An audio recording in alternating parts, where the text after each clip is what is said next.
Hola, hola, muy buenas noches a todos. Es un placer recibirlos esta noche.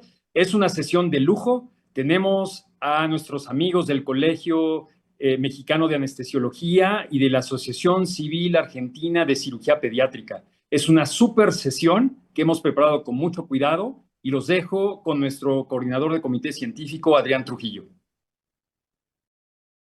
Noches, queridos miembros. Bienvenidos nuevamente a una sesión más del Colegio y Sociedad Mexicana de Cirugía Pediátrica. Como ya nuestro presidente lo dijo, es una sesión de lujo que hemos denominado Seguridad Perioperatoria Neonatal, Santo Grial de la Cirugía Pediátrica. Y para esto quisiéramos iniciar haciendo una pregunta a todos ustedes. ¿Qué entienden por seguridad perioperatoria neonatal? Esto se ha definido mediante una publicación en el 2000 que menciona el error es humano y construyendo un sistema de salud seguro. Y este sistema de salud, pues, tiene como objetivo fundamental prevenir el daño de los pacientes y tiene cuatro ejes fundamentales para actuar. Uno es prevención del error, dos es aprender de los errores, tres es enfocarse en un sistema seguro y cuarto, cultivar la cultura de la seguridad. El día de hoy, precisamente mediante este tema, vamos a tener con nosotros a la doctora María José Pagán Rapo, anestesióloga pediatra en la ciudad de Puebla, quien es también la presidenta del Colegio de Anestesiología Pediátrica, y a la doctora Lucía Gutiérrez Gamino, cirujana pediatra, jefa de la sección de cirugía pediátrica del recién nacido del Hospital Pedro de Lizalde de Argentina. Y para la coordinación, pues nuestro querido compañero y amigo Alejandro Peñarrieta, quien es cirujano pediatra, cirujano neonatal del Hospital Infantil de México, Federico Gómez, al quien le damos la bienvenida y la coordinación. No sin antes decirles, por favor, que nos sigan en nuestras redes sociales para la información del colegio. Adelante, Alejandro. Hola, ¿cómo están todos? Muchas gracias por estar aquí. Entonces vamos a empezar con la doctora María José, como ya comentó, que es de la visión de anestesiología. Y después de María José, Solventum, que es una rama clínica de 3M, va a hablar sobre un producto que va a ser el doctor Daniel Miguel Burgos. Él es especialista clínico de Solventum en Colombia. De formación también tiene la especialidad de anestesiología pediátrica. Entonces, después de María José, va a hablar el Solventum y va a estar con nosotros y seguiremos, ¿vale? Todas las preguntas váyanlas escribiendo y al final las vamos contestando. Gracias. Bueno, como ya comentaron, soy la doctora María José y vamos a ver el punto desde anestesiología. Pues dentro de la anestesiología tenemos que indagar todo el paciente neonatal y sabemos que esta anestesia general va a tener alguna afección en el desarrollo o una disfunción cognitiva prolongada. Así que tenemos que enfocarnos mucho en dar cirugías y anestesias realmente necesarias porque todo esto va a llevar a una modificación epigenéticas inducidas por esta anestesia general. Entonces sabemos que la edad gestacional de nuestro recién nacido también nos va a dar cambios. No es lo mismo nacer de término, pretérmino o con bajo peso. Todas estas modificaciones tenemos que irlas identificando. Entonces, bien sabemos que nuestro cerebro inmaduro, pues tenemos el riesgo de alguna hemorragia ventricular, nuestro desarrollo, apneas centrales que tenemos que tomar en cuenta. Estos pacientes son vía aérea difícil, se consideran todos una vía aérea difícil, por lo cual vamos a hablar un poco más adelante de las estrategias. Una inmadurez pulmonar que también va a verse mucho empeorada o va a ir empeorando según la edad gestacional de nuestro paciente. Si el paciente tiene una ventilación mecánica desde el inicio o no, también nos va a modificar nuestro pronóstico y son muy propensos a tener una hipoxemia. Nuestro sistema circulatorio, un corazón sin reservas que realmente necesita calcio para tener un inotropismo adecuado que tenemos que tomar en cuenta. Los accesos vasculares de alta complejidad, líquidos y hemoderivados, que es una línea muy delgada en estar hipovolémico o hipervolémico. El metabolismo disfuncional de nuestro hígado y el riñón a esta edad, pues nos hace detenernos a pensar realmente qué fármacos le vamos a administrar a nuestro paciente y qué fármacos son totalmente necesarios para este. Pensando también la glicemia de nuestro paciente y que son pacientes que nacen acidóticos y que así se van a mantener durante un periodo de su vida.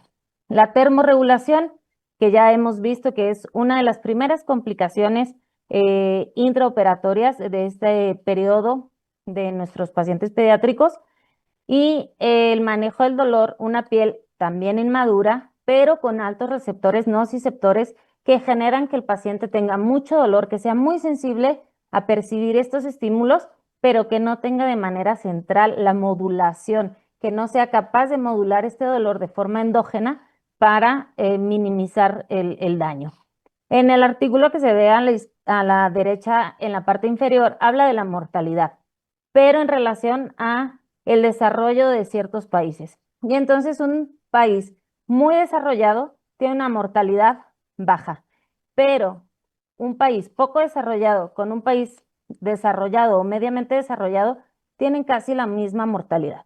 Y entonces, ¿cuál es la diferencia? Pues puede ser que el que está poco desarrollado manda a todo el equipo a trabajar a este paciente que es súper complejo, y los que están ya desarrollados pues pecan en la confianza. O el material que se usa o la capacitación de cada uno, ¿no? Son muchas variables dentro de cada país que nos lleva a la seguridad o a la mortalidad de estos pacientitos. Dentro del preoperatorio, como todo paciente, su historia clínica, va a depender también durante el embarazo, que es prenatal y postnatal. En el momento que nació, si tuvimos alguna complicación durante el parto.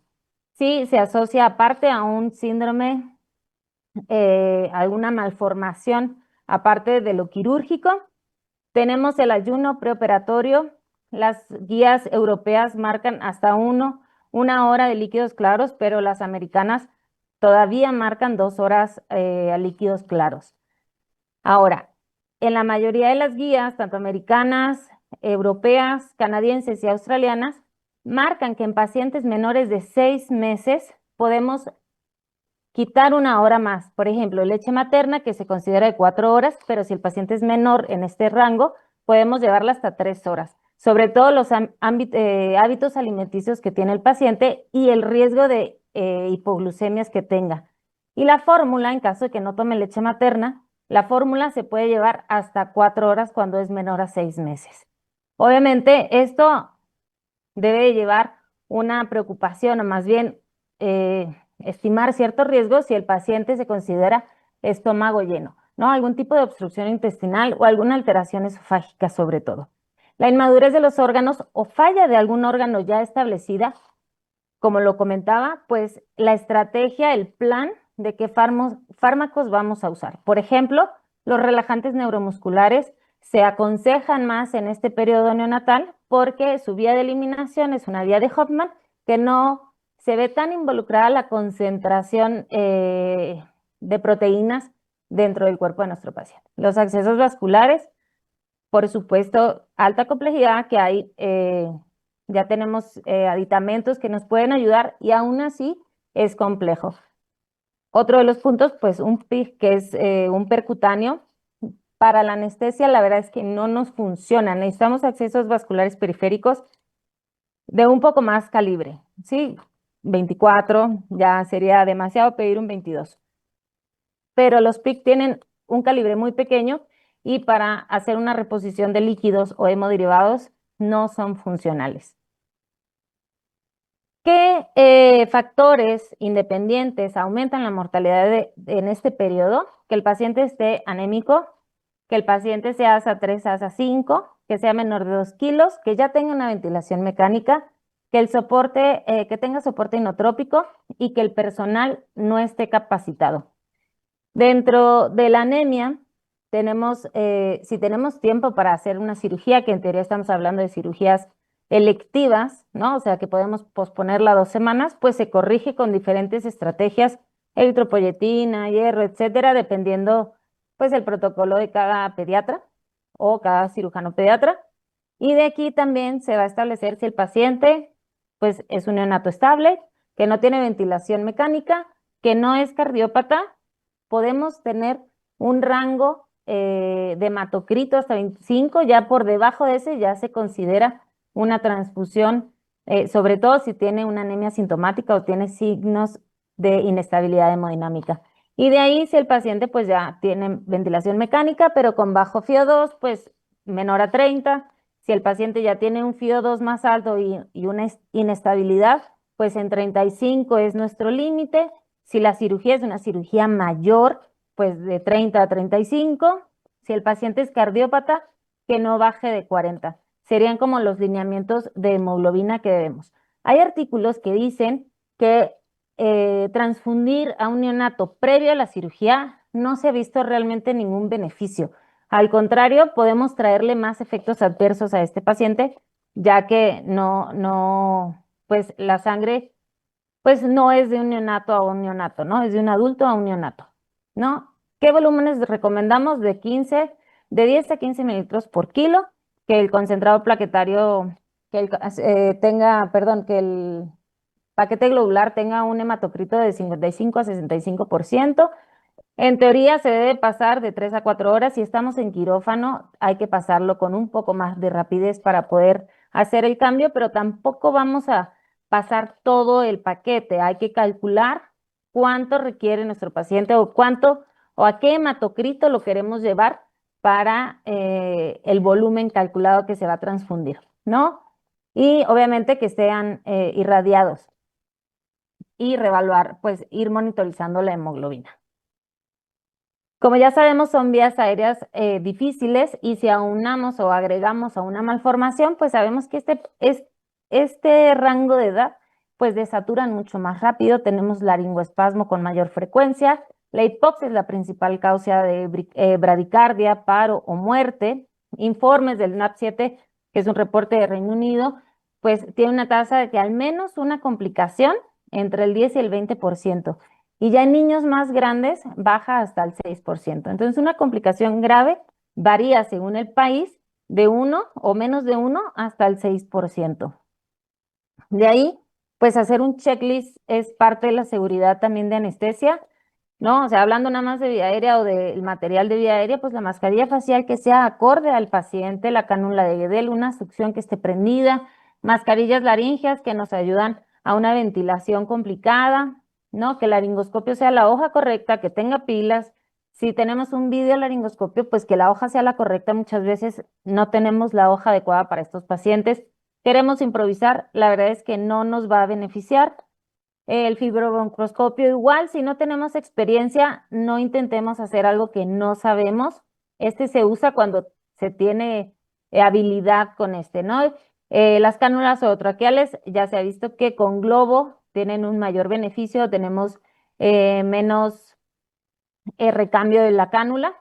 Siempre tener ayuda o por lo menos un equipo que nos pueda ayudar, que estemos en el mismo canal todos y siempre pensar cuándo lo vamos a extubar. Ventilación mecánica protectora con un volumen tidal de 4 a 8 mililitros por kilo con un PIB alrededor de 5. Nuestros pacientes neonatos son muy variados, podemos tener este es un teratoma sacrococcigio que yo vi cuando estaba en la residencia. Una cirugía muy compleja porque se pueden dar cuenta, su volumen sanguíneo circulante era la mitad, porque la otra mitad era del teratoma. Entonces, una vez que iban a hacer la resección, teníamos que calcular ese sangrado. Los accesos venosos también eran complicados, en ese momento nada más teníamos un PIC. Ya para la cirugía pusimos accesos periféricos, no pusimos central. Dentro también de las complicaciones, ¿no? La hipotermia es una de las complicaciones más comunes, hasta en un 83% en el neonato, y ya en los infantes baja hasta un 38%. La misma anestesia hace que baje la temperatura de nuestros pacientes, y en el neonato, que de por sí es inmaduro a su termorregulación, pues vamos a generar peor. Podemos usar muchas estrategias. Primero, poner nuestro quirófano a un ambiente aproximado de 26 grados centígrados, que nuestro paciente no baje de 36.5 grados centígrados, A nivel del ventilador podemos usar humidificadores, los líquidos, calentarlos. Pues hay unas maquinitas que calientan la sonda de la venoclisis, pero muchas veces calentamos la solución en un microondas o, si bien nos va, tenemos un calentador, como si fuera un refrigerador, pero que calienta, que mantiene la temperatura de las soluciones adecuadamente. Podemos usar guata, que es un aislamiento térmico, el uso de plásticos también. Lo ideal es tener una sábana térmica que genera con un aire caliente y es como un colchoncito, eso sería lo ideal. Pero estrategias hay varias. Y el uso del termómetro o el monitoreo de la temperatura es obligatorio en estos pacientes. Más adelante les van a decir qué opciones tenemos. No solo la monitorización, la posición de nuestro paciente. Fíjense en la imagen de abajo de la izquierda, tenemos una tela adhesiva. Si el cirujano o enfermería o nosotros mismos como anestesiólogos quitamos esa tela de forma rápida y brusca, podemos lastimar esta pielecita y generar una lesión dérmica importante. Entonces, dentro de la posición tenemos que ver que la monitorización esté adecuada o que la placa esté bien colocada, que no vaya a generar algún tipo de quemadura. En el paciente de la imagen de arriba, este es un paciente de neuro que tenemos que ver las prominencias óseas. Si se fijan, todas las piernitas tienen parte de algodón y abajo tienen un como colchón para mitigar esa presión y está sujeto de la cabecita con más telas. Dentro de las monitorizaciones que van más a la vanguardia o que van más dentro de la seguridad, el NIRS, que nos habla, ¿no?, de la oxigenación cerebral, una saturación, una hemoglobina continua con los setline de máximo, el neuromonitoreo que va muy dependiente de la edad. Si se fijan, las imágenes por mes van cambiando y es algo que también nosotros debemos ir aprendiendo, y cada vez más el POCUS, que es el uso del ultrasonido pre o intraoperatorio, que nos va a ayudar a un diagnóstico precoz o un tratamiento guiado para ciertas patologías, un hemotórax, derrame pericárdico, etcétera. Fíjense que muchas veces usamos el monitoreo de adulto en los pacientes neonatales. En la imagen de izquierda, en la parte de arriba, tiene un sensor de adulto. Fíjense cómo su piecito está totalmente doblado. Esto va a generar dolor y el dolor va a generar que la evolución de nuestro paciente no sea la adecuada por muchos factores, ¿no? Entonces tenemos que cuidar. En la imagen de abajo tenemos un monitor adecuado, pero fíjense el cambio de color de ese piecito. No solo le pusimos para la presión, un baumanómetro en la pierna, sino en ese momento le pusimos también el oxímetro súper apretado y esos deditos, si no nos fijamos o si no ponemos atención, se van a terminar necrosando. En el paciente que está finalizada la cirugía, pues lo destaparon y todo el mundo se olvidó de él. La cirugía fue un éxito y pareciera que todo el mundo se olvidó de él. Si se fijan, la cánula orotraqueal está hacia arriba, está a nada de salirse. El oxímetro le está jalando la manita. Bueno, es un abdomen abierto, ¿no? Está mojado. Entonces, una de nuestras prioridades es inmediatamente cambiar esas sábanas. ¿Para qué? Para evitar la hipotermia, que ya vimos que es una de las principales complicaciones de nuestro paciente. No, si lo vamos a poner en lateral, que nuestras cánulas no se doblen. Fíjense en la imagen central de abajo, está la cánula, casi en el codito está doblada. Esto nos va a generar que durante la cirugía tengamos problemas ventilatorios y seguramente le echemos la culpa a cirugía. El paciente de arriba tiene una anestesia regional y se está operando de esta forma, ¿no? Él está tranquilo, está con un chupón y se está operando muy a gusto. Y la última foto, que es la del bracito, es una infiltración de gluconato de calcio. Este paciente es una imagen compartida, no es mío, pero llegó por una neumonía y terminó en una lesión del bracito muy importante. Dentro de los catéteres, líneas arteriales, accesos venosos, pues las líneas arteriales tienen una complicación del 4%, una isquemia grave. en el 2018 y aumentó para el 2021. Este artículo dice que esta isquemia grave va a 4.9. Varía también de los hospitales, varía también de cada país. En México no hay nada reportado, realmente es complicado, nadie expone este tipo de cosas y mucho menos si es una complicación. Dentro de los catéteres, los accesos vasculares, pues el índice de fallos son 62.5 por cada 1000 catéteres fallan. Y de las complicaciones más comunes, la infiltración y la extravasación en el 69.9%, la flebitis el 17% y la obstrucción en un 12.3%. Entonces son datos insuficientes para el uso de líneas centrales. Aquí sí, como equipo, hay que valorar cuándo vamos a usar una línea central y cuándo está de más. El manejo del dolor, yo hago mucho anestesia regional con el ultrasonido.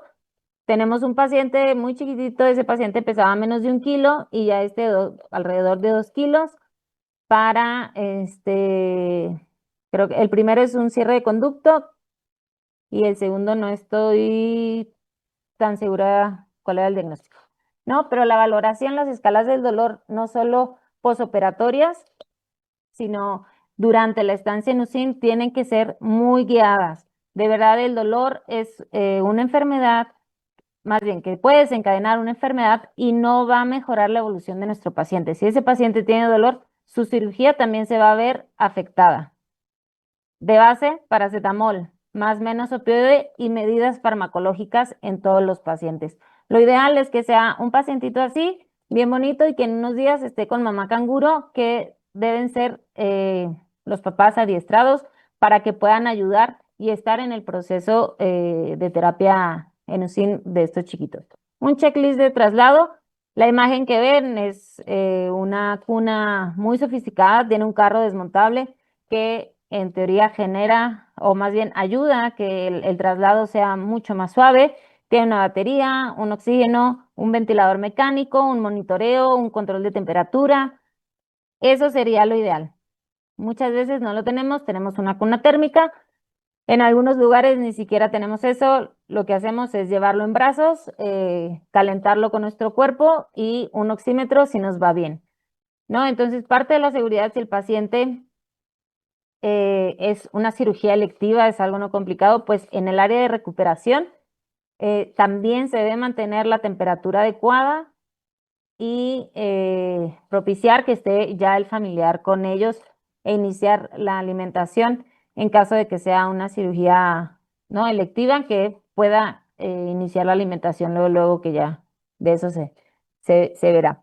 Dentro de los protocolos ERAS, y pues el área, ¿no? La comunicación del equipo, parte de estas sesiones académicas son esto, poder enfocarnos todos a hablar de un solo tema y ponernos de acuerdo. La evidencia es moderada. El ayuno, fomentar la leche materna, la termorregulación, que más adelante vamos a ver, la profilaxis antibiótica, que no voy a meter mucho porque la evidencia es baja. El uso de clorexidina en los neonatos deben ser mayor a 35 semanas o mayor de 1.5 kilos. La evidencia es alta. La ventilación, ya les comenté, el manejo de líquidos, ¿no? Es una línea muy delgada, hay que estar muy atentos a las pérdidas insensibles y el sangrado que pudiera tener, que muchas veces no pareciera tanto, pero para ellos es casi todo su volumen sanguíneo. El control glucémico, pues evitar obviamente la hipoglucemia, pero no se recomienda el control estricto con insulina. Las transfusiones también ya les comenté y la participación parenteral, fomentar cuidados activos y educados a los padres para una alta segura. Esta es una evidencia alta y con mucha fuerza. En ese QR está la bibliografía que usé. Espero no me haya tardado mucho. Y este es mi teléfono o mi WhatsApp si tuvieran alguna duda. No pongo el correo porque ya está saturado. Y eso es todo por mi parte. Hola a todos, Bueno, ¿cómo están? Para darle continuidad a lo descrito por la doctora María José Pagán, ahora nos va a hablar el doctor Dante Miguel Burgos, que, repito, es especialista clínico de Solventum, eh, con formación de anestesiología. Muchas gracias. buenas noches. Es un gusto para mí conectarme con la audiencia. y es específicamente para hablar de la tecnología que se incorpora al manejo de los pacientes quirúrgicos, en este caso de pronto para los pacientes pediátricos. Y lo que voy a definir a través de esta presentación es un nuevo sistema de monitorización de temperatura central no invasivo que corresponde al paquete de medidas que empleamos a través del sistema Verhager. Eh, Mi nombre es Dante Burgos, soy médico anestesiólogo, trabajo como especialista clínico en Solventum Colombia, soy peruano. Y bueno, quiero empezar con esta presentación. Tengo poco tiempo y en todo caso les pido disculpas por no extenderme en la explicación de algunos puntos. Pero en todo caso, lo que quiero definir a través de esta gráfica es que la temperatura central es un signo vital crítico. Eh, los pediátricos, los pacientes pediátricos son pacientes de riesgo para hipotermia. Los neonatos lo son aún más porque reúnen condiciones propias, como lo mencionó la doctora anteriormente, un sistema de termorregulación inmaduro y condiciones propias que hacen que sean muy lábiles digamos, a la variabilidad de la temperatura, sobre todo cuando se exponen a cirugía. Y entonces la propuesta de Solventum es hacer visible este signo vital primordial que no siempre es visible. Habitualmente la hipotermia, digamos, no se diagnostica, resulta siendo, se le conoce como hipotermia inadvertida, precisamente porque es complicado medir la temperatura. Y entonces a través de esta propuesta, es posible que el signo vital sea visible. Usualmente los productos de medición de temperatura por cada segmento perioperatorio están definidos más o menos así. En el preoperatorio predomina, digamos, la medida de arteria temporal a través de elementos infrarrojos, de pronto la temperatura oral. En los pediátricos es habitual, sobre todo en los niños menores de 3 meses, medir temperatura rectal. También está de por medio la temperatura axilar. Ya en los más grandes es posible que implementemos la temperatura oral o la temperatura esofágica con todas las variabilidades que este tipo de mediciones ofrece. En el intraoperativo predomina precisamente esto que acabo de mencionar, pero sobre todo en niños grandes, la nasofaringia y la temperatura esofágica. Y luego en el postoperativo vuelve a cobrar relevancia la temperatura oral y la temperatura de arteria temporal. Vea usted la enorme variabilidad que implica, digamos, definir la temperatura. Tanto así que las guías que pongo a continuación se han puesto de acuerdo para definir un consenso con respecto al monitoreo de la temperatura. El grupo NICE, el protocolo ERAS del que hablaba hace un rato la doctora Pagán, la guía AORN, la SPAM, la guía ORNAC canadiense, todas establecen que lo correcto sería hacer la medición directa de la temperatura central sin hacer estimaciones indirectas, porque entiéndase que la temperatura central es una y la temperatura periférica otra y guardan digamos, una diferencia porcentual y gradual que hace que estimar indirectamente la temperatura no sea lo adecuado, sobre todo en los pacientes pediátricos, que una vez más ofrecen mucha variabilidad de temperatura durante la cirugía. Sin embargo, hay una gran cantidad de elementos que se usan, lo acabo de mencionar en la lámina anterior, o sea, usualmente en los pequeños se trata de medir temperatura rectal porque de pronto resulta lo más accesible, digamos, también a la mano la axilar, la esofágica, etcétera. Y entonces, lamentablemente, son, digamos, medidas invasivas que obligan a colocar sensores internos que muchas veces ofrecen una complejidad y una variabilidad, como por ejemplo la temperatura rectal, que se puede asociar incluso a factores contaminantes, ¿verdad? Y entonces usualmente el paciente, digamos que necesita ser medido, cuya temperatura central necesita ser medida, deben estar dormidos, deben estar bajo anestesia general. Se vuelve una necesidad clínica la necesidad, valga la redundancia, de buscar alguna técnica, digamos, que pueda suplir este tipo de variación. Y entonces lo que se busca es, digamos, evitar estos métodos de tecnología actual de medición de temperatura central, que en la mayoría de ellos son invasivos. Los dispositivos invasivos miden la temperatura central, pero el paciente tiene que estar bajo anestesia general para soportar estas ondas o elementos de medición, ya que bajo sedación o digamos si están despiertos, los dispositivos solo lo hacen estimación de la temperatura, en todo caso estamos buscando temperatura indirecta. Lo dije hace un rato, existen amplias variaciones en el método y la técnica y eso produce inexactitud. La medición de precisa de la temperatura central se vuelve un elemento crucial de manejo para, digamos, la termoprotección o el manejo de la normotermia perioperatoria. Y entonces estandarizar es clave para mejorar la eficacia o la eficiencia. Aparece este elemento que se llama el sistema de monitoreo central no invasivo de temperatura Verhager. Lo vuelvo a repetir, es un elemento de monitoreo de temperatura central no invasivo que entre sus características básicas muestra que es preciso, que es no invasivo, que es muy fácil de usar, que se puede usar incluso desde antes de la cirugía, en todo el perioperatorio, y que se puede aplicar en pacientes dormidos o despiertos. Está asociado a la tecnología de flujo de calor cero y ha sido estudiado desde hace más de una década ya. El 2014 comenzaron a aparecer los primeros estudios de investigación y hoy ya es una realidad. Se compone de una unidad de control, cables de conexión para la corriente alterna, para, digamos, establecer contacto con un sensor o en todo caso para establecer la conexión con los monitores multiparámetro.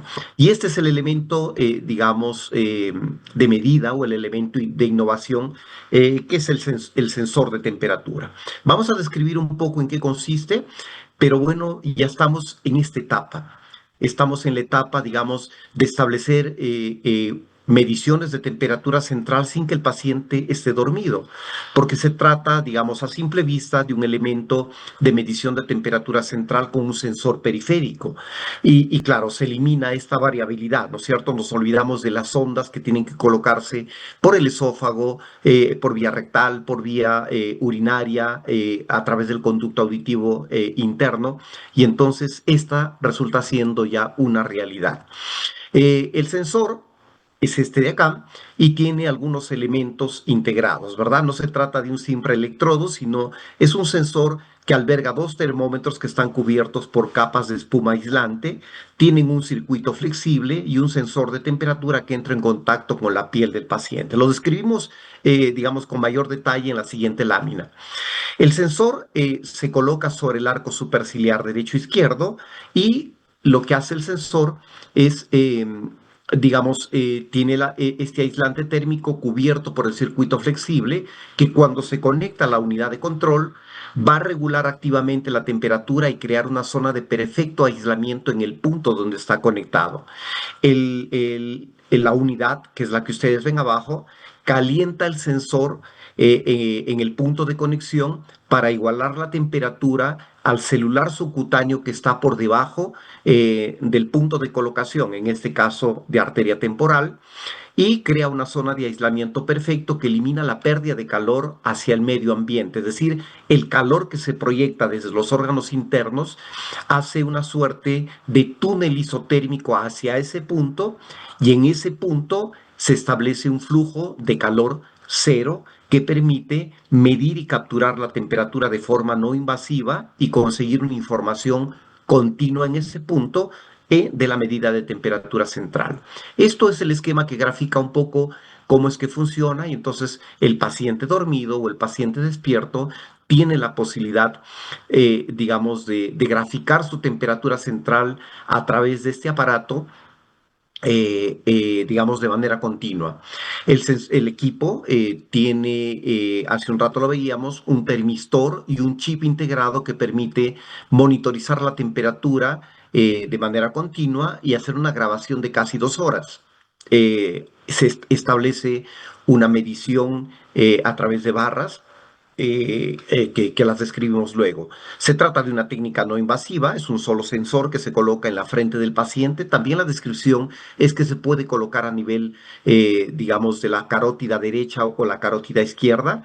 Y luego, como dije hace un momento, la medición es continua. El chip permite, digamos, un funcionamiento continuo de 2 horas que se renuevan progresivamente cada 2 horas siguientes y establece una representación visual de tendencia de la temperatura temperatura en la pantalla. Ustedes ven unas líneas blancas que representan 5 minutos de medida de temperatura cuando la temperatura está por arriba de 36. Ese es el patrón de medida.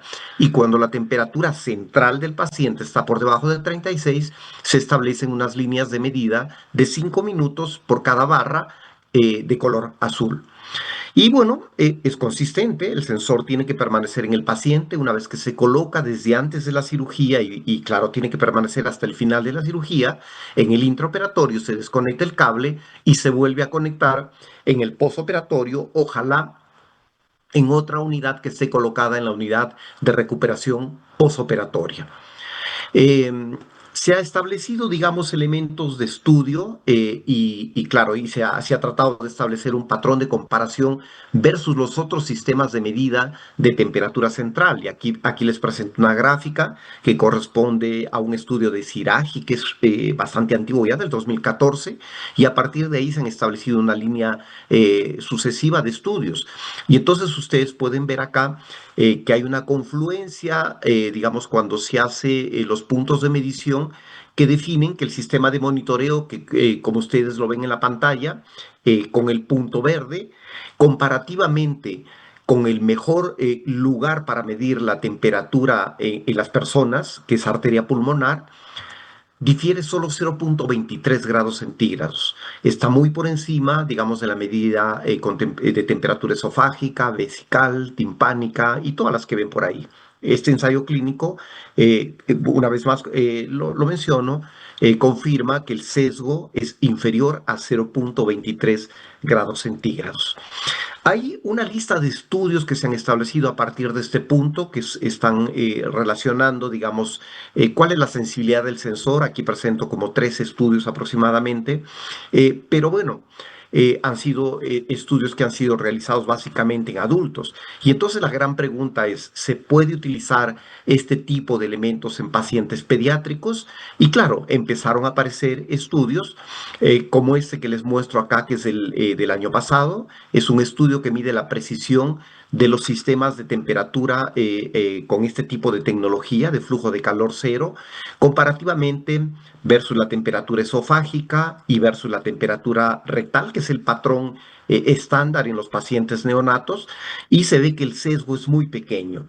Los sistemas de temperatura de flujo de calor cero versus la temperatura esofágica difieren solo 0,09 con un límite de precisión de 95%. En tanto, cuando se hace la comparación con la temperatura rectal, la diferencia es 0,41, igual con un límite de confianza de 95%. Aquí hay un estudio más, que es un estudio coreano, que muestra, digamos, el comparativo entre este tipo de medición versus la temperatura esofágica, y se aprecia, el estudio confirma que hay concordancia entre ambas técnicas de medición, considerando que una es invasiva y la otra no es invasiva. Se han comenzado, como les digo, a hacer estudios en la población pediátrica. De hecho, en la experiencia que tenemos nosotros, lo venimos usando en niños por arriba de los 5 años. Sin embargo, estos estudios confirman que es posible, digamos, estudiar o aplicarlo en pacientes de población más pequeña. Esto es un poco, digamos, la composición. Se trata de una unidad, el sensor, que hay que considerar que tiene 4 centímetros de diámetro. Tiene aprobación de FDA, como lo muestro en la gráfica, y forma parte de la línea de calentamiento corporal que con este tipo de elementos se completa, que digamos que es la línea de Verhager. He tenido que correr, mil disculpas, tenía poco tiempo y en todo caso aquí, como lo hizo la doctora, yo dejo mi correo de burgos2@solventum.com por si ustedes tengan alguna pregunta o alguna necesidad de ampliar la información. Les agradezco la atención y bueno, quedo atento por si hubiera alguna pregunta. Excelente, excelente. Entonces, ahora vamos a cambiar de visión de la parte desde anestesiología y control perioperatorio, ya metiéndonos más de lleno a la parte quirúrgica. Entonces, vamos a darle la palabra a Lucía Gutiérrez Gamino, que ya la presentamos previamente. Muchas gracias. Bueno, buenas noches. Gracias por la invitación. Para mí es un honor estar hoy con ustedes acá.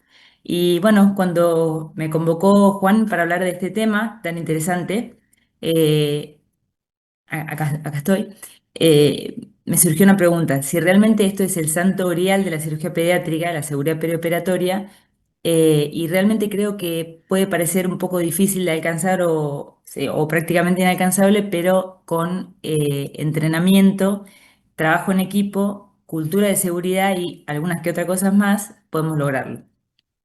Y me pareció interesante pensar qué hacíamos en nuestro servicio para lograr tener un estándar de seguridad para nuestros pacientes neonatos quirúrgicos.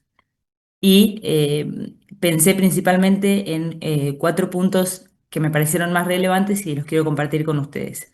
El primero de ellos es el entrenamiento en simulación, porque creo que debemos adquirir ciertas destrezas antes de entrar en contacto con el paciente.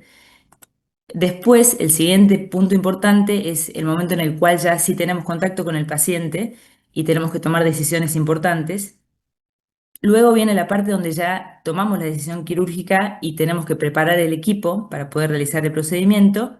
Y por último, finalmente viene la parte del momento transoperatorio.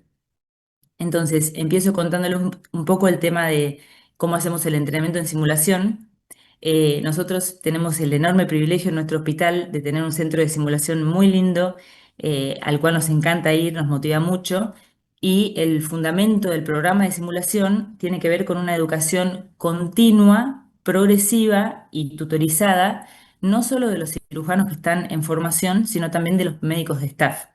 Y el objetivo de esto es que haya una mejoría continua de todo el equipo, esto es exponencial, pero además tiene un efecto muy contagioso porque cuando nosotros vamos al centro de simulación, todos queremos ir y todos vemos cómo vamos progresando y es muy motivador. También se entrena no solo la destreza manual, las habilidades técnicas, sino otras habilidades como ser la comunicación, la coordinación, la ergometría, y tenemos preparadas planillas para evaluar a cada persona y ver cómo va progresando esa persona en los distintos simuladores. Acá podemos ver otro video que es también del centro y para mostrarles que tenemos distintos tipos de modelos de simulación que nos permiten tienen un nivel de fidelidad muy alto y realmente hemos comprobado que entrenar en los modelos y luego ir a la cirugía es muy similar y te da mucha confianza.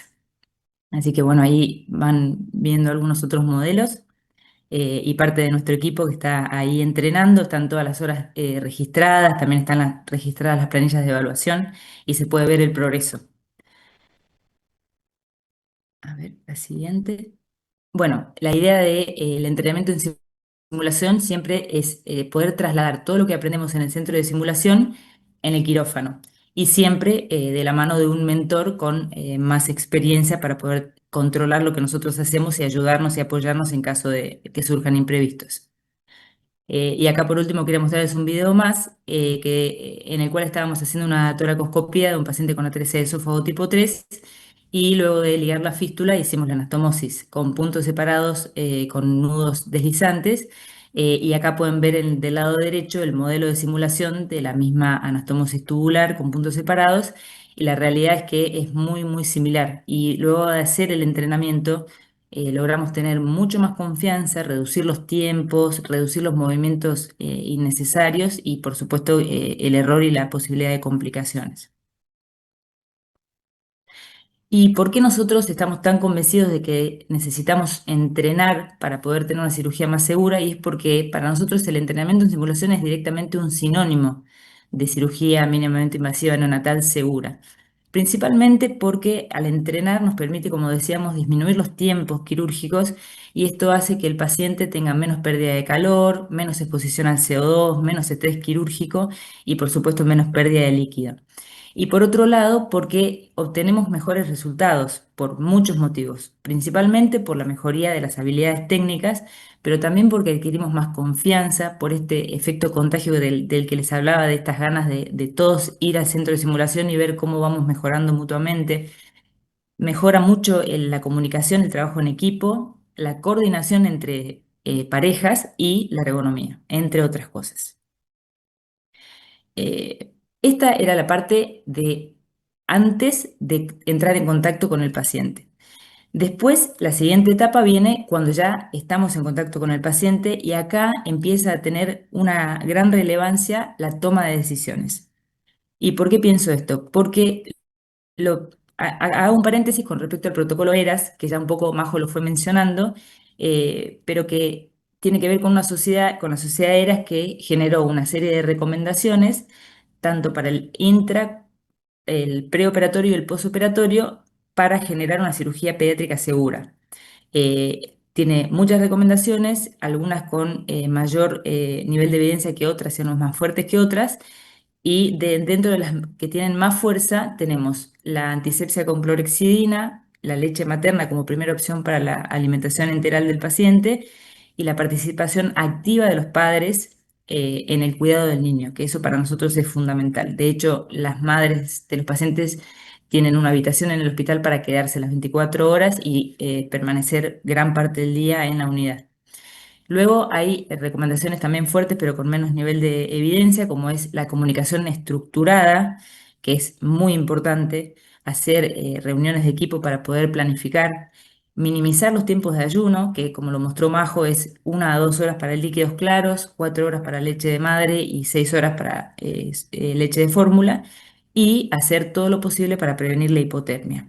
Y después hay otras recomendaciones con menos nivel de evidencia, como ser la profilaxis antibiótica, que va a depender un poco de si la cirugía es sucia, limpia o limpia contaminada, el tipo de ventilación, evitar o intentar, mejor dicho, la utilización de las máscaras laringias, intentar realizar una extubación precoz siempre que sea posible, tener un correcto manejo de los fluidos, un control de la glucemia para no generar ni hipoglucemia ni necesidad de insulina, un correcto manejo de las transfusiones y la alimentación posoperatoria precoz, entre otras. Pero bueno, nosotros esto lo usamos, ¿no?, de manera protocolar, pero creemos que otra cosa que es muy importante antes de la cirugía en sí es la toma de decisiones. Es la toma de decisiones óptimas para el paciente. Entonces, la primera decisión fundamental es hacer un correcto diagnóstico, porque arrastrar un error de diagnóstico nos llevaría a errores en todo lo demás y eso pondría en grave riesgo al paciente. Después está la decisión quirúrgica. Una vez que ya hicimos el diagnóstico, determinar si el paciente necesita o no necesita una cirugía. Es tan importante eso como saber que los pacientes que no son quirúrgicos. Y por último, la elección del lugar, dónde lo vamos a operar, en la unidad de neonatología, en quirófano. Y todas estas decisiones, que son tan importantes y tan difíciles a veces de tomar, eh, creo que un punto fuerte es tomarlas en equipo. Nosotros, por ejemplo, todos los días tenemos pase de sala en la unidad de neonatología, en la cual participan no solo los cirujanos, sino también los neonatólogos, nutricionistas, fonoaudiólogos, las enfermeras y hasta incluso a veces también participan los padres, con lo cual tenemos una información muy acabada del paciente y desde todas las perspectivas. Y también tenemos una vez por semana ateneos en los cuales discutimos los pacientes que ya se operaron y los que se van a operar y también los que no son quirúrgicos. Cuando es necesario incorporamos otras especialidades y de esta manera tenemos como les decía anteriormente, una toma de decisión mucho más rica. Entonces, una vez que ya decidimos que el paciente tiene determinada patología y que se tiene que operar, nos queda decidir dónde lo vamos a operar. Y a veces el paciente está en una condición intrasladable o pensamos que el traslado le va a ser muy perjudicial, siempre es perjudicial, pero a veces el paciente está muy crítico, como en este caso de este niño con una hernia diafragmática izquierda. Entonces lo decidimos operar en la neonatología, que para nosotros no es tan cómodo, pero sabemos que es lo mejor para el paciente. Y una vez que ya decidimos que el paciente tiene determinada patología, que el paciente necesita una cirugía y que ya sabemos dónde lo vamos a operar, el siguiente punto importante es preparar el equipo. Y acá lo que viene a ser clave es la comunicación. El equipo no está conformado solo por nosotros los cirujanos, sino que hay que incorporar sí o sí en la conversación a los neonatólogos, a los enfermeros, a los anestesiólogos, los instrumentadores y todos los especialistas que tengan que ver con el paciente. Eso nos va a minimizar mucho el margen de error. al involucrar a las instrumentadoras en esta conversación, va a permitir que podamos tener una planificación de qué instrumental vamos a necesitar, que esté todo en condiciones, que no nos falte nada. Si hay algún instrumental particular que necesitemos para determinada cirugía, así como también algún material de hemostasia, que la aspiración funcione, que la temperatura ambiente del quirófano sea la adecuada. Y algo que nosotros hacemos siempre y para nosotros es muy importante es la evaluación preanestésica. Nosotros a los pacientes que podemos programar, que son la mayoría en realidad, le solicitamos a anestesia que le haga una evaluación preanestésica a los pacientes porque va a permitir pesquisar con tiempo determinadas situaciones que sin conocer al paciente sería plausible de tener un error o de cometer un error o tener una complicación solo por no conocerlo. Entonces, al conocer al paciente previamente, podemos prever estas cosas como, por ejemplo, una vía aérea dificultosa o un acceso venoso dificultoso y vamos ya a quirófano con otra preparación. En este caso, por ejemplo, tenemos varias especialidades trabajando en conjunto. Acá tenemos el cirujano controlando y preparando la torre de cirugía minoinvasiva, de la laparoscopía, el anestesiólogo en la cabecera del paciente, el equipo de endoscopía respiratoria, que le va a hacer una endoscopía a nuestro paciente con atresia de esófago, como hacemos siempre, la enfermera que está circulando en el quirófano y la instrumentadora que está preparando su mesa. Todos trabajando en equipo de manera comunicada y mientras que la enfermera controla la temperatura del quirófano, que no falte nada, que las puertas estén cerradas y demás. Acá, por ejemplo, tenemos una niña que ya en esta foto ya está traqueostomizada, pero antes de su traqueostomía se hizo una gastrostomía y un Nissen laparoscópico y en la evolución prequirúrgica, obviamente que una de las cosas que notábamos era la posibilidad de que tuviera una vía aérea dificultosa por su microstomía, su microretornatia y bueno, su síndrome de Moebius. Entonces acá pueden ver en esta foto que todas estas personas son o anestesiólogos o técnicos de anestesia trabajando con la vía aérea de la paciente y logrando tener una intubación exitosa y sin complicaciones. Este es otro paciente que fue un prematuro también muy pequeñito, que tenía una oclusión intestinal y cuando fue a quirófano, todo este equipo de anestesiólogos y técnicos estaban intentando conseguir un acceso venoso periférico. Y fíjense en esta foto que mientras todos buscaban cada uno en cada uno de los 4 miembros e intentar colocar un acceso venoso, otro de los anestesiólogos aseguraba la vía aérea y con un nylon se lo cubría al paciente para evitar la exposición y la pérdida térmica. Bueno, dentro de los parámetros de seguridad también tenemos que incorporar los documentos que hacemos, que completamos y que hacemos firmar, por ejemplo, el consentimiento informado a los padres o tutores legales del paciente, los enfermeros de la admisión preanestésica que tienen sus propias planillas para llenar y antes y durante y después de la cirugía se completa también el checklist que en realidad es un listado de verificación de cirugía segura que es un apoyo visual para no olvidarnos de nada de todas las cosas que tenemos que saber para que el paciente tenga una cirugía segura. Y bueno, y finalmente, luego de todas estas etapas, llega el momento transoperatorio, que es en el cual vamos a ir directamente a quirófano a operar al paciente. Y en este momento también hay muchos puntos que juegan en la seguridad del paciente.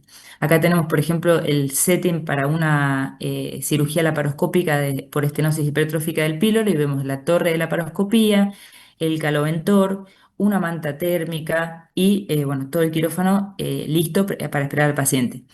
Con respecto a la hipotermia, que no voy a entrar en demasiado detalle, ya lo mencionaron previamente, pero lo que quiero decir es que a veces no contamos con los insumos estrictamente comerciales, pero eso no nos puede evitar que protejamos al paciente. Por ejemplo, hacemos algunas veces los gorros con alguna manga de un camisolín, o acá una de las instrumentadoras mostrando cómo arma una bolsa de las mantas térmicas con un campo de plástico, sellando los laterales y haciendo unos orificios con tijera para permitir la salida de aire y dejando un extremo para conectar la manga del caloventor. Todo esto son herramientas que a veces cuando no tenemos los recursos vienen bien. Acá tenemos un paciente que ya está preparado, ya está intubado con el gorro, la protección de los ojos y el campo para taparlo. Y este es otro paciente y en este caso el nylon es transparente que a mí me gusta mucho usar porque ha pasado, por ejemplo, que quede algún lazo de cuando estuvieron buscando la vía y demás, y es muy bueno poder verlo a tiempo y evitar que se generen lesiones. También agrego acá un punto importante que es el tema de los decúbitos y de la exposición del paciente. A veces quedan las tapitas de los Avocat o alguna jeringa o los cables pasando por abajo del paciente y todas esas cosas generan lesiones por decúbito que tal vez en un adulto o en un niño mayor no las generarían, pero en estos niños son muy dañinos, así que tenemos que revisar siempre. También que la plancha del electrobisturí quede totalmente pegada y no se moje, que no quede apoyada sobre zonas húmedas.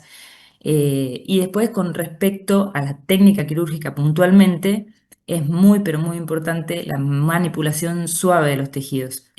Acá todo es una sumatoria de detalles. No hay nada que por sí solo sea suficiente, sino que tenemos que tener el máximo cuidado en todos los aspectos. Así como tenemos que tener manipulación suave de los tejidos, tenemos que tener cuidado con las pelusas de las gasas cuando no son las sintéticas. No presionar, por ejemplo, el intestino con las pinzas, tener cuidado con los separadores, todas esas cosas ya se han registrado lesiones, por ejemplo, hepáticas por los separadores, entonces hay que ser extremadamente cuidadosos porque son pacientes muy pequeños y muy delicados. Tener suma precisión con la hemostasia porque cada glóbulo rojo cuenta en estos pacientes y si podemos evitarle las transfusiones es mejor y tener una comunicación continua y abierta con el anestesiólogo, porque nosotros necesitamos saber cómo está el paciente y ellos necesitan saber cómo estamos nosotros en la cirugía. Eso me parece que es fundamental. De hecho, nosotros, por ejemplo, les dejamos un telón para cubrir la parte estéril de la cirugía, pero siempre tienen un lugar para poder mirar y ver cómo vamos con la cirugía.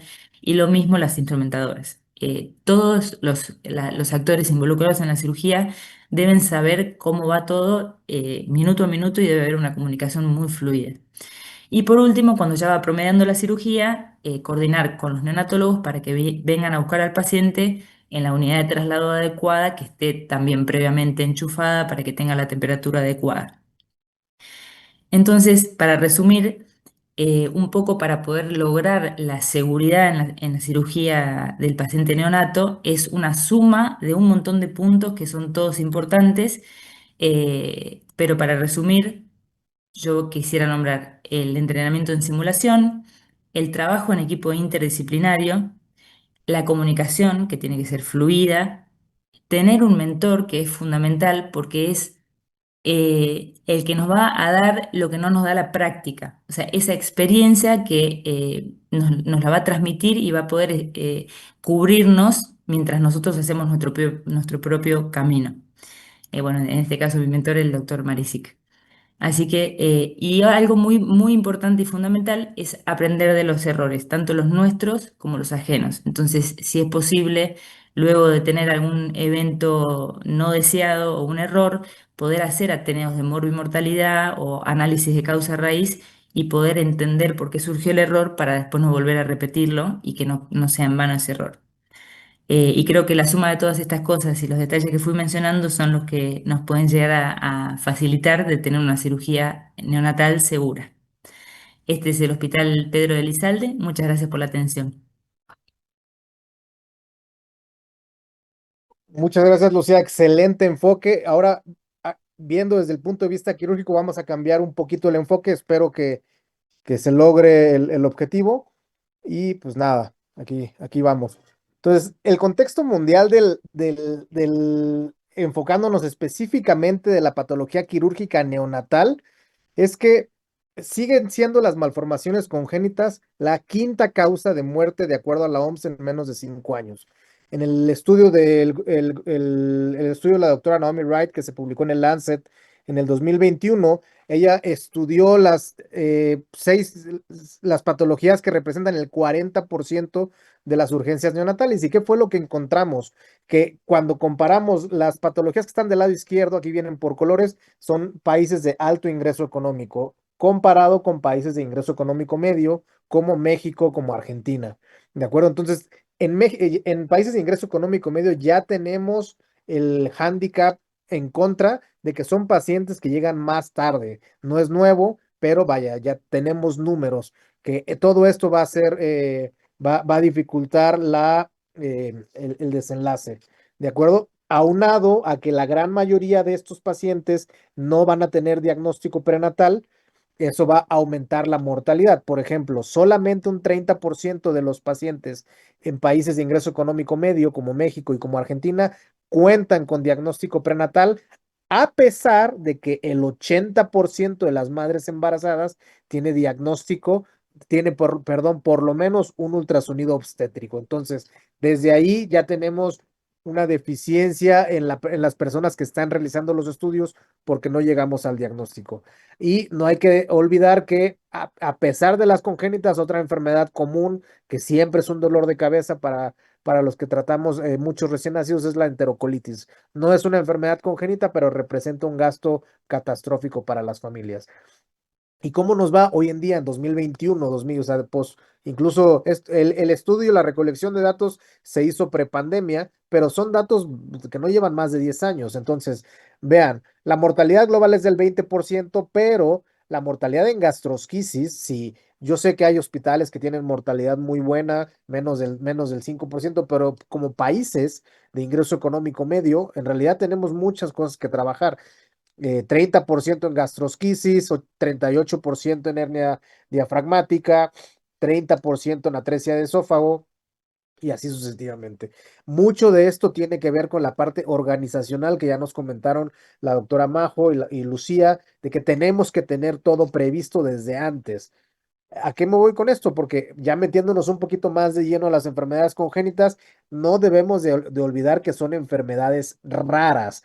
¿Por qué esto es importante? Porque si no trabajamos en un centro de concentración, en un hospital pediátrico, en un hospital materno infantil, si trabajamos en un hospital pues que no es de tanta concentración, por ejemplo, el contexto de un hospital general donde muchas veces solo reciben algunos, vamos a tratar pocos casos congénitos, ¿vale? Más aún los que hacemos solamente medicina privada, vamos a tratar un caso cada 3 o 4 años y tenemos que tener planeado desde antes qué es lo que vamos a hacer.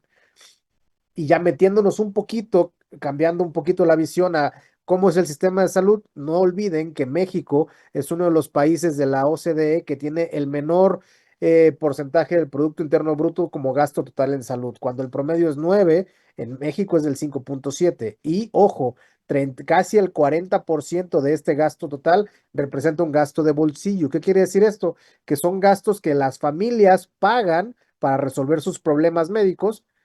¿Y por qué le estoy mencionando esto? Eh, voy hacia allá. Entonces, el sistema está segmentado, está público, está privado. Dentro de los públicos, solo el 54% tiene algún tipo de derecho a biencia y el resto está en lo que hoy llamamos el IMSS Bienestar. El sector privado está aparte, pero funciona como una válvula de escape porque la mayoría de los pacientes que se atienden en el sector privado son para procedimientos ambulatorios y la mayoría de estos procedimientos ambulatorios están resueltos por gastos de bolsillo. ¿Qué quiere decir esto? Que son las familias las que desembolsan el dinero. ¿Por qué sabemos esto? Porque solamente el 7% de la población mexicana cuenta con un seguro de gastos médicos mayores. Entonces, tenemos bajo índice de diagnóstico prenatal, que muchos procedimientos ambulatorios como los nacimientos, pueden ser partos, cesáreas, muchas personas se van ya sea a sector privado o si no lo pueden costear a hospitales pequeños y vean cómo el 70% de los hospitales privados en México en el 2011, no creo que haya cambiado mucho, honestamente, son de menos de 10 camas. ¿Y a qué vamos con esto? Que son hospitales donde hay mucha obstetricia, pero generalmente, como ya lo hemos vivido, no hay muchas veces ni siquiera tienen una buena unidad de cuidados intensivos, es un cuarto adaptado con un bacinete, y que tenemos que andar corriendo a todo esto. Entonces, en México, la medicina funciona en medios privados donde los equipos quirúrgicos son nómadas. Tu cirujano, tienes que tener tu equipo de anestesiología, tu equipo de ayudantes y vas migrando de hospital a hospital dependiendo dependiendo de dónde te llamen para valorar a los pacientes. El- ¿Qué es lo que pasa con los públicos? La carga de los turnos de las 8 horas muchas veces limita darle el seguimiento a esos pacientes. Lo puedes tú operar en la mañana, pero tú no lo estás cuidando en la tarde y en la noche, y en ocasiones no tienes decisión sobre sobre qué manejo pre, post o postoperatorio se va a hacer con estos pacientes. Nosotros tenemos la ventaja en el Hospital Infantil de México que estamos involucrados 24/7, aunque sea vía telefónica, en el pre, post y pre, trans y postoperatorio de estos manejos. Entonces, ¿qué es lo que pasa? Que es una atención neonatal fragmentada, depende principalmente de redes personales más que de una infraestructura sistematizada, ¿vale? Regresemos entonces al diagnóstico prenatal. Como ya les había comentado, todavía nos falta mucho en que las mujeres embarazadas tengan un diagnóstico prenatal y muy poco que tengan acceso a un ultrasonido obstétrico. Debería de ser el 100% de acuerdo a las normas oficiales mexicanas y muy poco diagnóstico prenatal. ¿Esto qué es lo que nos va a llegar? Que ya sea en público o privado, la gran mayoría de los pacientes con malformaciones neonatales que nacen en México nacen en unidades sin capacidad de resolución quirúrgica adecuada. Y que tenemos dos contextos, el contexto del hospital privado, que sobre todo post pandemia, la gran mayoría de los grandes hospitales, de los grandes corporativos hospitalarios, quedaron con un superávit. Entonces, no sé si el resto del país, pero por lo menos en la Ciudad de México están construyendo hospitales. Se va a duplicar o hasta triplicar la capacidad de los hospitales de los corporativos grandes. Todos tienen acceso a UCINes y a unidades bien formadas, pero no tienen el recurso humano. Muchos tienen UCIN bien capacitada, pero no tienen neonatología las 24 horas. O las enfermeras, pues son enfermeras generales, no son enfermeras especialistas. Todo esto va cambiando, ¿vale? Y aunado a que el diagnóstico prenatal es bajo, nacen en hospitales con poca capacidad de resolución quirúrgica y como todos ustedes saben, la gran mayoría de las patologías y de las urgencias quirúrgicas neonatales se tienen que resolver en cuestión de menos de 24 horas idealmente. Esto nos da muy poco tiempo para planear bien qué vamos a hacer con estos pacientes. Por eso es de extrema importancia que tengamos toda la estructura y todo nuestro mapa mental, todo nuestro entrenamiento previo de manera, pues ya desde antes. No podemos empezar a planear qué vamos a hacer con los pacientes hasta una vez que nos interconsultan. ¿De acuerdo? ¿Qué hacemos nosotros en el Hospital Infantil de México para tratar de solventar estas problemáticas? Nosotros contamos con un set de cirugía, un equipo especializado de cirugía quirúrgica de instrumental para el servicio de cirugía neonatal. Ojo, algo que siempre me preguntan, es que doctor, ¿dónde lo consiguió? La verdad es que los sets para cirugía neonatal no existen. No hay un portafolio. Tú puedes ir a B. Brown, puedes pedir en cualquier otra empresa tu catálogo y te van a dar tu catálogo de neurocirugía, catálogo de ortopedia. Entonces nosotros tenemos instrumentos de muchos tipos de catálogos que hemos ido adaptando con el pasar de los años, muchos de neurocirugía, muchos de cardiovascular, pero tenemos cosas de ortopedia, ¿vale? Y con esto operamos a todos estos recién nacidos, ¿vale? Por ejemplo, comparándonos nosotros con el EAT Center del doctor Sendejas en Boston, ellos, por ejemplo, también idearon un kit de instrumental con el que operan todos los esófagos complejos. Ahí tienen todo. Nosotros pues, no podemos costear esa parte. Nosotros tenemos un set de 45 instrumentos que lo dividimos en dos cajitas. Y además necesitamos un set adicional de cirugía pediátrica general, el que es el que puedes encontrar prácticamente en cualquier hospital, que tiene pinzas Moscos, pinzas Kellys, eh, y este tipo de problemáticas. Tenemos que mezclar esto y con este set nosotros podemos resolver el 100% de las patologías que representa una urgencia neonatal. Podemos operar una hernia diafragmática, podemos operar un esófago, y no estamos batallando, como seguramente alguna vez ya les sucedió, que pides tú una pinza Mosco perdón, una pinza ángulo, y el ángulo, aunque sea el más chiquito con el que cuenta el hospital, apenas y cabe en la incisión. Entonces tienes que hacer una incisión más grande, que es más trauma postoperatorio, ¿de acuerdo? Ahora, hablando un poquito en el contexto de la cirugía de mínima invasión neonatal, sigue siendo limitado, pienso que por varias circunstancias. Incluso en países de alto ingreso económico, solo el 15 al 20% de las cirugías neonatales por mínima invasión se resuelven se resuelven por mínima invasión versus un 8% en países de ingreso económico medio, ¿de acuerdo? Hay un cierto porcentaje de conversión a cirugía abierta. Ahora, la gran ventaja, todo hay pros y contras, es que sí existe un portafolio. Ustedes van a cualquier empresa que venda instrumental de 3 milímetros y se parecen los mismos. No tienes que andar buscando en un portafolio y en otro, y puedes tener incluso pinzas muy buenas de una marca, pinzas no tan buenas o menos caras de otra marca para que sea más costeable tanto en medio público como en medio privado. Ahora, hay una dificultad, por ejemplo, en la Ciudad de México, a mi conocimiento, puede que esté equivocado, solo hay una empresa que tú puedes ir a un hospital privado y solicitas esa empresa y te va a dar un equipo de 3 milímetros de 20 centímetros de largo. De eso tenemos que preocuparnos nosotros. Y como todos ustedes saben, hay algunas empresas que el trámite para que llegue una empresa nueva y te pueda rentar un equipo pueden tardar desde 24, 36, 48 horas o hasta 3 días.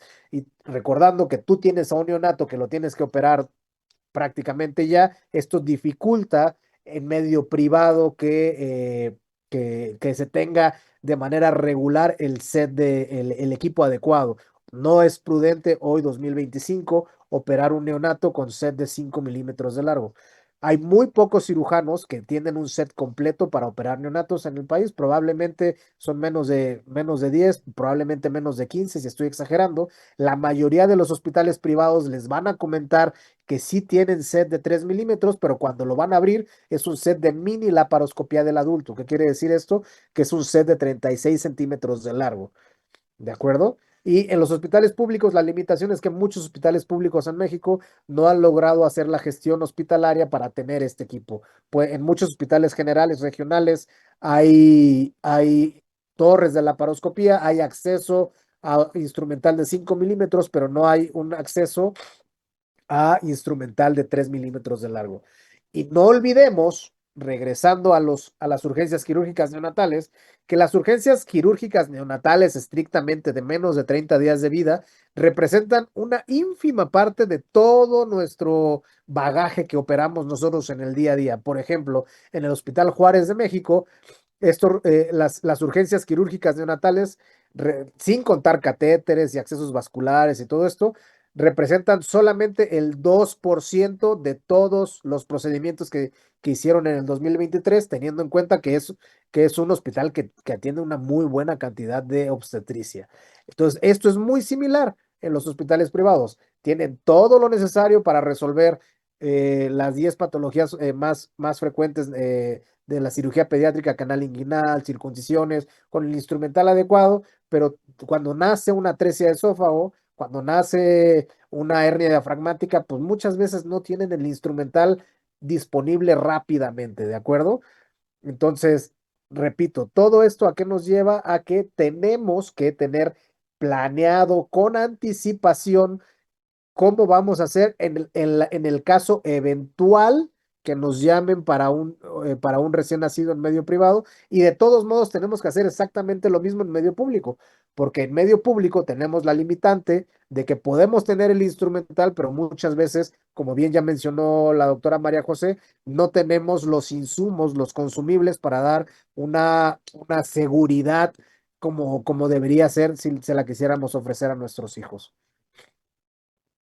Déjame ver. Ahora, si muchos dicen, no, es que eso pasa, ¿cómo puede ser que solo en un hospital de México es tan bajo? Vean ustedes, en Japón, en este artículo que acaba de salir publicado el mes pasado, de toda la base de datos de Japón, que representa el 90 al 95% de todos los hospitales en Japón, de todos los procedimientos quirúrgicos pediátricos, solo el 6%. Repito, solo el 6% representan procedimientos en neonatos bueno, en recién nacidos o pacientes de menos de 30 días. Entonces, en realidad, las urgencias neonatales son poco frecuentes. No obstante, debemos de estar preparados. Aquí se salió un poquito de la presentación, pero la más común, tanto en México como en el estudio de Naomi Wright y en Japón, siempre han sido las malformaciones anorrectales seguidas de la cirugía de atresia, digo, de la atresia de esófago. algo aquí que quiero hacer un énfasis con Lucía. Fíjense cómo incluso en Japón la incidencia, esto me llamó mucho la atención, de piloromiotomía laparoscópica, sí, en Japón sigue siendo muy baja, menos del 20% de todas las estenosis hipertróficas de píloro se operan por laparoscopía, entonces, y mucho menos en México. Entonces, tenemos el contexto de que queremos operar por mínima invasión una atresia de esófago, una hernia diafragmática, pero no estamos operando los pacientes más comunes o más frecuentes, que son las estenosis hipertróficas de píloro. Hay que también darle todo este tipo de planeación quirúrgica. Entonces, regresando, ¿qué es lo que hacemos nosotros en el Hospital Infantil de México?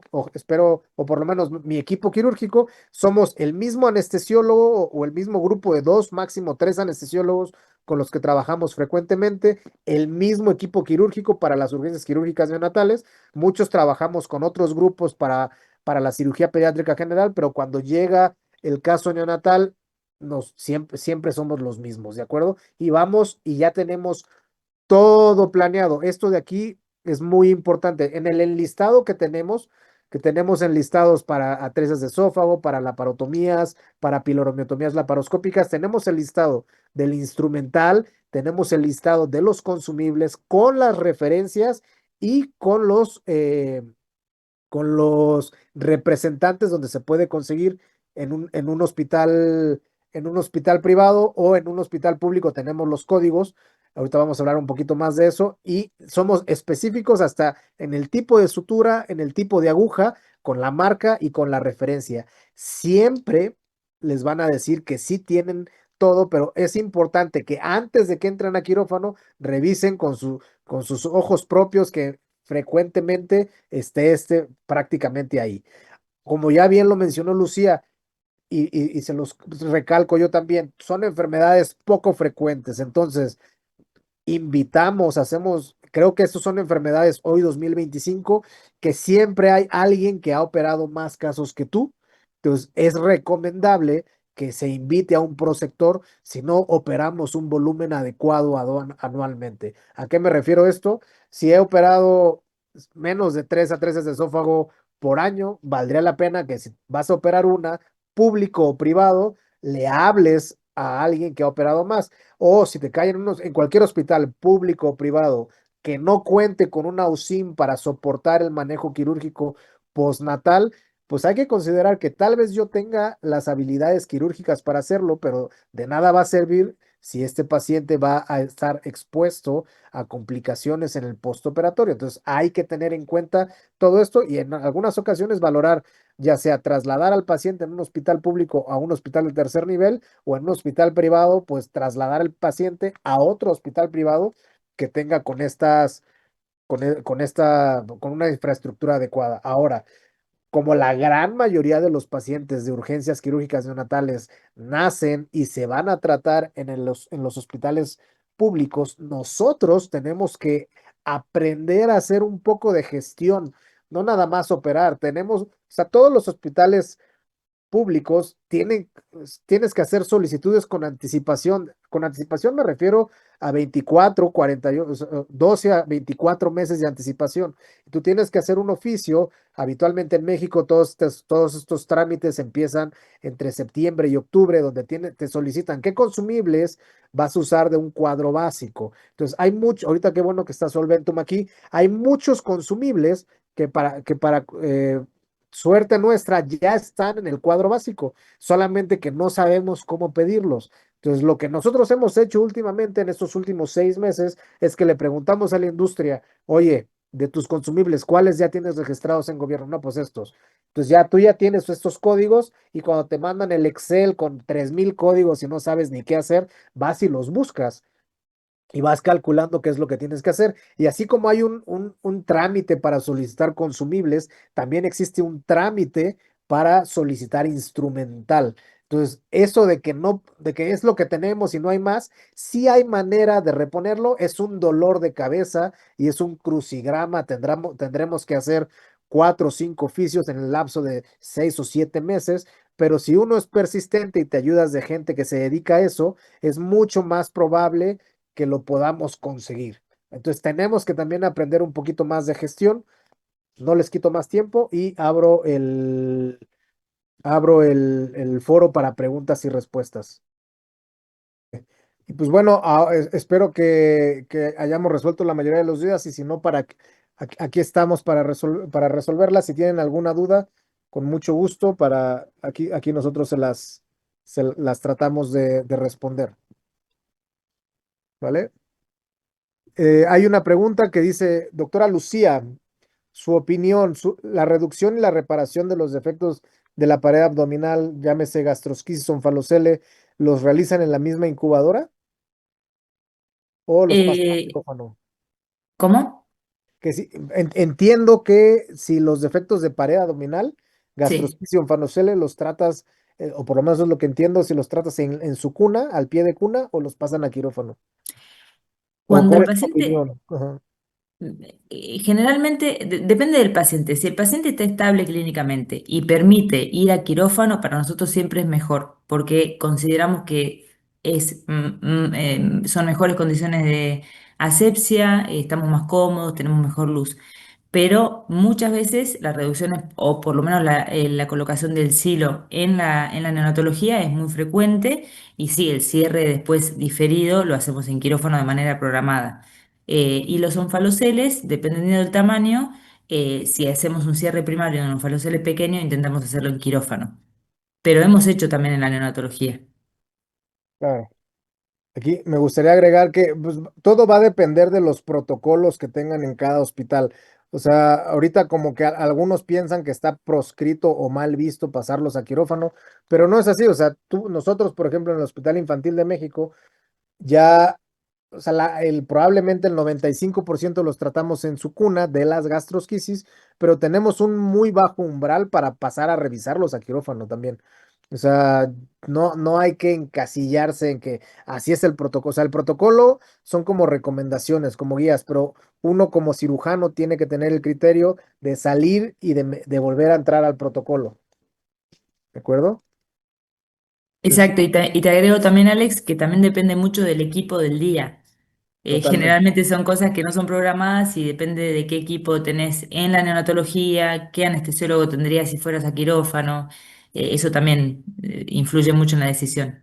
Claro. Hay un comentario que dice, excelente plática, que tenemos que adaptarnos a lo que tenemos. En mi hospital y muchos hospitales no tenemos neonatólogos ni anestesiólogos pediatras. Se enfoca un poco más sobre el traslado, que a veces la respuesta es de que sí hay cirujano pediatra, pero entonces creo que aquí depende más bien de la sociedad de cirujanos y muchas veces cuando dejamos los traslados hacia o sea, que siga el flujo, que llame la trabajadora social y que lo presente el interno de pregrado, el residente, a un hospital de tercer nivel. Creo que muchas veces eso tiene muchas trabas. La mayoría de nosotros, muchos de los contactos o de los traslados que recibimos en el hospital público, nos contactan directamente a nosotros y ya nosotros pues, les ayudamos a meterlos. Entonces, yo creo que uno tiene que ver, porque también, si tú puedes resolver en tu hospital una hipertrofia de píloro, una hernia inguinal de un neonato, que luego no son fáciles, tienen mucha comorbilidad respiratoria, adelante, pero si tú sabes que no hay para tratarlo, ya sea para tratarlo y operarlo adecuadamente o que se lo cuiden adecuadamente, pues creo que muchas veces no hay que contactar directamente al equipo quirúrgico y muchas veces con un mensaje o con un correo electrónico se pueden resolver más cosas que arrancando el trámite burocrático. No sé si hay algún problema, alguna otra pregunta.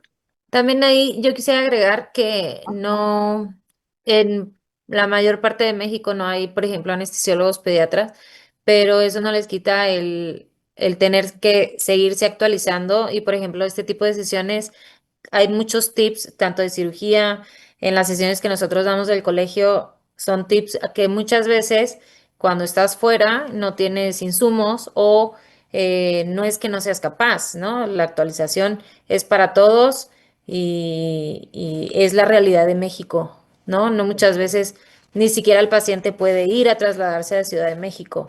¿no? Entonces, creo que a nosotros como médicos nos toca la capacitación continua y el estar haciendo simulación, ¿no? La doctora ya nos enseñó un montón de videos que a lo mejor no vamos a tener lo mismo, pero podemos ir practicando eh, diferentes tejidos, ¿no? Con un animalito, no sé, las patas de cerdito. Yo me acuerdo que hacíamos las suturas, pues no sé, una incisión muy chiquita y uno va mejorando parte de sus técnicas. Tengo, en lo que vemos, si alguien más se anima a hacer alguna pregunta, una pregunta para el equipo de Solventum. Duda, ¿este aparato que presentaron ya está en México? Yo no lo conozco.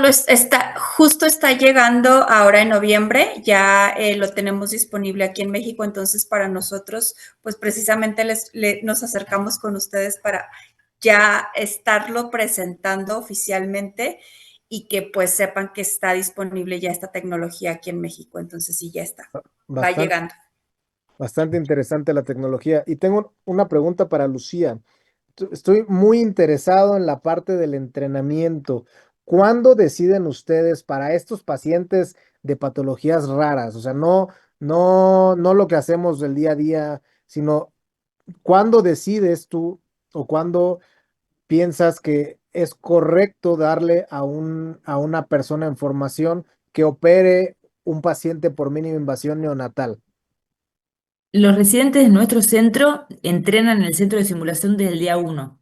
Eso es una gran ventaja y de hecho está estudiado la evolución que tienen los residentes que eran de hace un par de años y los actuales y claro, como tienen un número creciente de horas de entrenamiento, adquieren las habilidades mucho más rápido. Es verdad que la parte del criterio quirúrgico es súper importante y lo tienen que trabajar, pero lo que es la habilidad manual la adquieren muy rápidamente. Y como se hace la evaluación muy detallada de cada uno, nosotros podemos saber qué residente está preparado o no para realizar determinado procedimiento. Más allá de que, como sabrán o como habrán escuchado en algún régimen de residencia, la patología está dividida por año en líneas generales y los neonatos son pacientes que los opera o el jefe de residentes para arriba generalmente, según la patología, pero ellos están entrenados y capacitados para hacerlo. Ok, Y lo que nosotros les aportamos es la parte de la experiencia y el apoyo ante si surge algún imprevisto, pero la capacitación técnica la tienen. pero ¿tienen algo como objetivo así de cantidad de horas, cantidad de anastomosis o algo así? No O hay un es objetivo concreto, subjetivo? sino lo máximo que se pueda Ok, y como te digo, está registrada la cantidad de horas que entrena cada uno están también grabados los ejercicios, entonces vos podés comparar el mismo ejercicio de hace un año y hecho ahora y las diferencias y la cantidad de movimientos que hay. O sea, la cantidad de análisis que se puede hacer sobre cada entrenamiento es infinito. excelente, excelente. Hay unos investigadores que participaron junto con el doctor Ricardo Ordorica Flores del Hospital Infantil de México. Él es cirujano laparoscopista y se juntó con unos ingenieros donde le colocan dos cámaras a los simuladores y ellos logran medir la economía del movimiento. Luego te los presento. Yo visualizo así como algo de residentes. O sea, quieres operar algo a partir de tal, necesitas, no sé, pensando, una apéndice laparoscópica, tienes que tener el grado uno de economía de movimiento. Quieres operar una funduplicatura a niños no neonatos, tal vez tantos grados de economía. Quieres operar un recién nacido, tal vez tienes que demostrar que tienes cierto porcentaje de economía, ¿no? Luego, Exactamente, porque eso no solo te ahorra tiempo, que es lo que decíamos que es tan importante en estos pacientes, sino que todos los movimientos que no tienen ninguna función entorpecen. Y eso se va adquiriendo con el tiempo, el ahorrar, o sea, la economía de movimientos. hay una pregunta en el chat que es un poco más con que llama la atención. El 80% de los neonatos en ultrasonido tuvieron ultrasonido durante el embarazo y solo el 20% de las malformaciones congénitas se diagnostica. Tiene que ver con el equipo y la experiencia del operador. ¿Cómo lo podremos hacer? Híjole, esa es una pregunta del doctor Juan José Cárdenas Ruiz Velasco. creo que yo pensé que esto era un problema inherente de México, doctor, pero al parecer es un problema de todos los hospitales de ingreso económico medio, de acuerdo a la OMS. Y mucho tiene que ver en que la falta de personal capacitado, llámese radiólogos certificados y médicos materno-fetal certificados, para que la gente tenga acceso a ellos, ha hecho que muchos médicos generales hagan diplomados de ultrasonido que los enseñan a medir, les enseñan a ver el bienestar fetal, frecuencia cardíaca, no sé, algunas otras cosas que se salen de mi conocimiento, el sexo, por ejemplo, pero no los enseñan el protocolo riguroso de cómo se debe descartar. Entonces, mucho tiene que ver que probar, o sea, no tanto con la máquina, porque un médico materno fetal le puedes poner una máquina no tan nueva y te va a diagnosticar una gastrosquis, un onfalocele, tal vez no una hernia diafragmática, pero va a detectar que hay algo raro. Entonces, sí, yo creo que depende más bien de quiénes están realizando estos ultrasonidos. No sé, allá en Argentina tienen el mismo problema que aquí en México. Sí, tenemos el mismo problema. Hay muchos pacientes que tienen ecografías y no tienen diagnóstico, como es el caso que estabas mencionando vos, pero también hay muchos pacientes que no tienen controles prenatales. O sea, Ok, tenemos la combinación de las dos cosas. ok, perfecto. Alex, nosotros hemos estudiado aquí en Puebla, de los últimos 5 años, todos los niños que atendimos con atresia de esófago en el Hospital para el Niño Poblano, y de ellos más o menos un 30% tienen ultrasonido prenatal y ninguno tiene diagnóstico prenatal. Y lo que vemos es que, pues básicamente es el médico general o el ginecobstetra en la zona de origen quien les hace el ultrasonido. Y después, muchos tienen antecedente de polidramnios y pues nunca se estudia más allá de eso. Exacto, exacto. Y estudiamos, de hecho participamos con dos médicos materno-fetales para tratar de estudiar la forma de poder crear un flujo de tal forma que el sistema identifique esos pacientes que pueden tener algún dato de alerta en el ultrasonido habitual y que pudieran llegar eh, a ser diagnosticados por médicos más competentes, en este caso materno-fetales. Lo que vimos es que entrenar un materno-fetal en ultrasonidos, como bien dice, son enfermedades raras. Entonces, puede tomarles muchos Años. años, o a veces décadas, el entrenamiento para decir, encuentro aquí claramente todas estas características que me justifican hacer un siguiente estudio, ¿no? Específicamente en la atresia de esófago, pues el siguiente paso, una resonancia magnética durante el embarazo, y es un cohete, o sea, ¿dónde dentro del sistema de salud poblano puede trasladarse a la mamá para poder hacer esos estudios? Entonces es un gran signo de interrogación, ¿no? ¿Qué poder hacer con esos pacientes? Bueno, la otra quería comentar que en esta cuestión de cirugía neonatal me parece que la sociedad y el Colegio Mexicano de Cirugía Pediátrica tienen una enorme responsabilidad, uno para acercar el conocimiento pues más actualizado y más útil para poderlo implementar de manera inmediata, y dos, tiene también como una función de vinculación, que puede nacer un niño en Sinaloa, ¿verdad? O en Quintana Roo, o en el mismo Puebla, ¿verdad? Y que pudiera fungir como un sistema de vínculo. Hay varios socios de la sociedad que se han acercado para proponer ideas, ya sea de que un grupo especializado de especialistas viaje al lugar de origen, por ejemplo a Quintana Roo o a Cancún, ¿verdad? Y resuelvan un caso específico de una extrofia vesical, por ejemplo, ¿no? Que puedan ayudar y resolver allí y compartir parte del conocimiento que tienen. O la otra, poder agilizar estas cuestiones de los traslados. Lo que tú me decías, lo que nos contabas, del contacto directo con los especialistas en los grandes institutos. Creo que hasta ahora son puras ideas, pero se puede trabajar, que podemos crear un grupo de trabajo para ir dándole forma a una manera de ir canalizando por lo menos pues, de las patologías más difíciles o que implica que de verdad es importantísimo que el niño sea evaluado por el sistema correcto, ¿no? Los profesionales de salud correctos, con los procedimientos correctos y la infraestructura correcta para poder aumentar la probabilidad de una buena vida, una buena calidad de vida para el paciente, ¿no? Es como comentario y pues estamos abiertos, o sea, acérquense, aquí estamos para ayudar a que nos podamos coordinar e ir encontrando entre todos soluciones a la problemática mexicana y aprender. Maravilloso que nos compartiste, Lucía. De verdad hay muchos elementos para aprender de nosotros mexicanos de lo que están ustedes haciendo en Argentina y estoy seguro que este tipo de intercambios hace la polinización cruzada de las ideas y, pues va a ayudar a mucho a estimular el desarrollo también en esos aspectos aquí en México. Así es que muchas gracias. Gracias a ustedes por invitarme. Gracias. Hay una pregunta sobre, buena, excelente charla.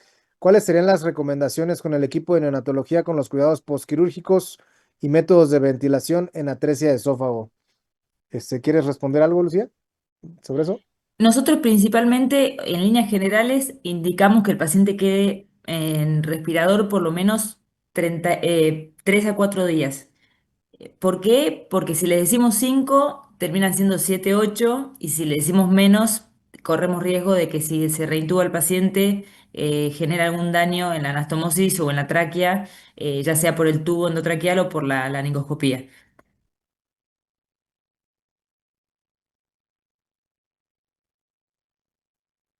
¿Se cortó? Hola, hola.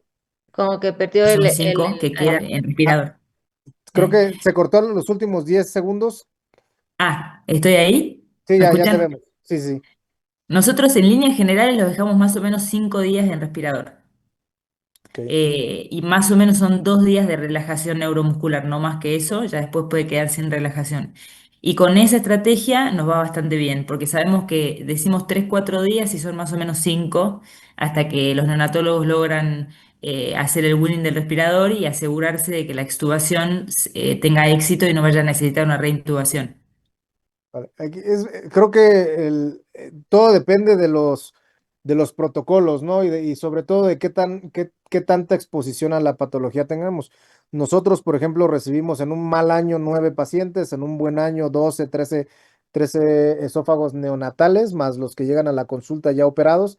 Y lo que nosotros hemos determinado en base viendo al grupo del Great Ormond Street, viendo a Benjamín Sendejas en Boston, es que si no tienen, o por lo menos eso es lo que hacemos nosotros, no estoy diciendo que sea lo único que existe, sino pues como lo hacemos nosotros. Si a criterio de nosotros, llámese Cristian Salles, Catherine Bautista o Alejandro Peñarrieta, que operamos todos los esófagos entre nosotros tres con los residentes, no tiene tensión, nosotros recomendamos que suba intubado a la UCIN, pero que lo pueden extubar y así les decimos a los neonatólogos, en cuanto neonatología esté satisfecho de que el paciente va a tolerar la extubación y siempre les decimos que traten de evitar extubaciones en la tarde y en la noche. O sea, que estén todos en la mañana para evitar accidentes y ocasionalmente cuando el paciente se logra despertar pronto, incluso el mismo día los podemos extubar. Nosotros ya no usamos sondas drenaje pleural de rutina y sondas orogástricas tampoco. Entonces, en los pacientes, un esófago de arriba de 2 kilos, que la anastomosis no tuvo tensión, es muy subjetivo esa parte, pero los pacientes que tenemos de anastomosis a tensión, algo pasó con la anastomosis que no nos gustó, que nos costó más trabajo hacer la anastomosis, los dejamos 5 días sedados, ya no tratamos de usar relajante muscular, en parte porque hoy en día hemos tenido muchas complicaciones con el uso de relajación muscular y ya no la usamos tanto. Entonces va a depender mucho. Si ustedes leen la literatura, hay de infinidad de protocolos, pero seguimos un protocolo un poco más de acuerdo a lo que están con los europeos, pero vaya, va a depender básicamente de la experiencia que tiene el equipo quirúrgico. Sí, no solo del equipo quirúrgico, sino de los neonatólogos. Nosotros Totalmente. al tarde-noche que decís que evitas la extubación, yo te sumo el fin de semana. Sí. Entonces, cuando tenés que sacar las cuentas de qué día te va a caer la extubación, terminan siendo generalmente esa cantidad de días que te decía. Majo, ¿cómo los manejaban También, ustedes? nosotros intentamos extubarlos en quirófano, pero va a depender mucho si tiene algún tema pulmonar, ¿no? Si el pequeñito comió, ¿no? Si la fístula ha tenido problemas, ¿no? El paciente que mostré en la imagen es justamente una 13 de esófago que salió extubado, pero estaba como en las mejores condiciones. Idealmente fue un diagnóstico prenatal, no se alimentó, el doctor Juan Domingo Porras fue el cirujano, no tuvo ningún evento quirúrgico de riesgo, lo que estás hablando, la tensión, no fue una vía aérea difícil, ¿no? Entonces creo que es un conjunto de cosas que podemos sumar, ¿no? Que no es una intubación difícil, el pulmón está sano, quirúrgicamente bien, no tuvimos ningún evento y no tiene nada más agregado el paciente. Creo que son los factores para poderlo extubar. Y algo súper importante es la analgesia. Muchas veces la intubación, la reintubación en el cuidado neonatal, en la UCIN, es porque el paciente tiene dolor. Entonces, al tener dolor, genera taquicardia, el paciente se fatiga, entonces empiezan a tener problemas y lo más fácil es dormirlo e intubarlo. Muchas veces es cuestión de analgesia y lo hemos visto, el doctor Porras ha visto que cuando tienen un paciente nada de dolor, ¿no? Ya sea anestesia regional que nosotros usamos, el pronóstico cambia, ¿no? Si la analgesia no es efectiva, esos pacientitos de verdad es esto, ¿no? Se reintuban, se complica con algo más. Recordemos que el ventilador, pues a fin de cuentas, es muy mal pronóstico, ¿no? Entonces, 5 días que, como dice la doctora Lucía, se alargan por X o Y razón, ¿no? O sea, cualquier pretexto es bueno para dejarlo otra vez dormido. Y hablando sobre la parte de la analgesia, yo he visto de manera, no tengo pruebas, pero tampoco tengo dudas, de que hay un exceso en el uso de morfina actualmente en los neonatos, y eso tendrá Neta. más de 5 o 6 años. O sea, antes le tenían había un poco más de, pues no sé si miedo o algo así. Sí, de respeto al Yo opioide. lo asocio, probablemente esté equivocado, a desde que el paracetamol se utiliza para cerrar conductos, ya no lo quieren utilizar para analgesia. Y así le decimos, pásale Bueno, paracetamol. No, porque cierra conductos. la base de cualquier analgesia es el paracetamol. Esa es la base de cualquier y a cualquier edad, ¿no? Esa es la base. El uso de anestesia regional ha disminuido el consumo de opioides. Al no tener anestesia regional, te debes de dar la oportunidad del opioide.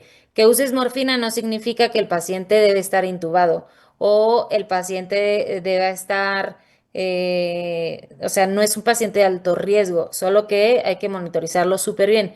Ahora, mientras más chiquito es complicado por las dosis, ¿no? En ese aspecto sí hay que tener cuidado. Si no tienen anestesia regional, el único analgésico real fuerte, ¿no? En la escala de dolor es el opioide. Pero si no evaluaron que era dolor, también las escalas que ya están validadas para cada edad del paciente, o sea, el rango de edad, pues no tienen ningún derecho a decirle voy a poner morfina porque creo que es dolor, porque creo que es síndrome de abstinencia, porque creo, el creer, no, sí, o sea, hay que sustentarlo con evaluándolo de diferentes formas y promover la anestesia regional que disminuye el consumo de opioide. Recalcando, también aplica a recién nacidos la anestesia regional, ¿no? Sí, sí, nosotros lo Muchas usamos veces es neonato, cualquier no edad. pasa nada. No, no, no. Pues en el neonato se ocupa mucho el caudal, por ejemplo, pero nosotros en la atresia esofágica no voy a poner un caudal, me queda muy corto, ¿no? Entonces lo que ponemos es un erector espinal guiado con ultrasonido y pues solo es un lado, entonces mi otro pulmoncito está perfectamente. Entonces una vez que el doctor cierra la fístula y empieza con los cabos, yo ya inicio el destete de la ventilación cuando está uniendo los cabos, o sea, la técnica Ya anestésica, antes, exacto. eso es lo que hago, ¿no? Ya lo estoy destetando de ese ventilador con una buena analgesia, con una buena hipnosis, pero lo estoy destetando el ventilador para que los cabos, ya una vez me diga, ya terminé, voy en piel, el paciente ya está ventilando solo, yo ya lo extubé, doctor, termine la piel, él está extubado. No, y no me va a dejar mentir, muchas veces se lo extubo y él está terminando algo.